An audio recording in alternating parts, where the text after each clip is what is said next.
18वीं सदी का भारत। अंग्रेज धीरे धीरे भारत के राज्यों पर कब्जा कर रहे थे, लेकिन दक्षिण भारत में एक ऐसा शेर था जो अंग्रेजों के सामने कभी नहीं झुका। वो था टीपू सुल्तान। टीपू सुल्तान का जन्म 20 नवंबर 1751 को देवनहल्ली नाम के एक छोटे से शहर में हुआ। उनके पिता हैदर अली मैसूर राज्य के शक्तिशाली शासक थे। बचपन से ही टीपू सुल्तान को तलवारबाजी, घुड़सवारी और युद्ध कला की कठोर ट्रेनिंग दी गई। कम उम्र में ही वो एक महान योद्धा बन चुके थे। सिर्फ 15 साल की उम्र में टीपू सुल्तान अपने पिता के साथ पहली बार युद्ध में उतरे और यहीं से शुरू हुआ एक महान योद्धा का सफर। उस समय British east India company Bharat में अपनी ताकत बढ़ा रही थी, लेकिन टीपू सुल्तान अंग्रेजों के सामने कभी नहीं झुके। टीपू सुल्तान दुनिया के पहले शासकों में से थे जिन्होंने युद्ध में लोहे के रॉकेट का इस्तेमाल किया।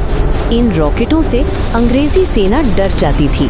टीपू सुल्तान इतने बहादुर थे कि लोग उन्हें मैसूर का शेर कहने लगे। वो हमेशा युद्ध में सबसे आगे रहते थे। टीपू सुल्तान ने अपने राज्य की रक्षा के लिए कई किलों को मजबूत बनाया। श्रीरंगपट्टनम का किला उनकी सबसे बड़ी रक्षा शक्ति था। टीपू सुल्तान ने अंग्रेजों का मुकाबला करने के लिए फ्रांस और ओटोमन साम्राज्य जैसे देशों से संबंध बनाने की कोशिश की। टीपू सुल्तान ने अपने राज्य में रेशम उद्योग और हथियार निर्माण जैसे कई उद्योगों को बढ़ावा दिया। टीपू सुल्तान ने समुद्री ताकत की अहमियत को समझा, इसीलिए उन्होंने मैसूर राज्य की एक मजबूत नौसेना बनाने की कोशिश की। उन्होंने जहाज निर्माण केंद्र भी बनवाए। टीपू सुल्तान ने अपने राज्य में नई मुद्रा जारी की। उन्होंने सोने और चांदी के सिक्के बनवाए, जिससे व्यापार और मजबूत हुआ। टीपू सुल्तान प्रकृति से भी बहुत प्रेम करते थे। उन्होंने अपने राज्य में कई बाग और फलदार पेड़ लगवाए। टीपू सुल्तान ने किसानों की स्थिति सुधारने के लिए नई सिंचाई योजनाएं और खेती के लिए नई फसलें शुरू की। टीपू सुल्तान ज्ञान को बहुत महत्व देते थे। उन्होंने अपने महल में एक बड़ा पुस्तकालय बनवाया, जिसमें कई दुर्लभ किताबें रखी गई थीं। टीपू सुल्तान उन भारतीय शासकों में से थे जिन्होंने अंग्रेजों के खिलाफ डटकर मुकाबला किया। उन्होंने कई बार ब्रिटिश ईस्ट इंडिया कंपनी की सेना को चुनौती दी। टीपू सुल्तान अंग्रेजों के लिए सबसे बड़ी चुनौती बन चुके थे।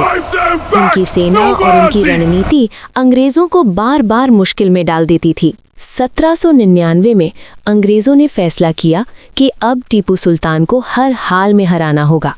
उनका लक्ष्य था श्रीरंगपट्टनम का किला। लेकिन इस युद्ध में सबसे बड़ा खतरा अंग्रेजों से नहीं, बल्कि टीपू सुल्तान के अपने दरबार से आया।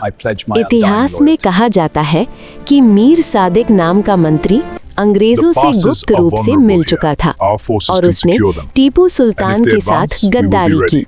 युद्ध के दौरान मीर सादिक ने सैनिकों को वेतन बांटने के बहाने किले की दीवार से हटा दिया। जैसे ही किले की सुरक्षा कमजोर हुई, अंग्रेजों ने तुरंत हमला कर दिया और कुछ ही देर में वे किले के अंदर घुस गए।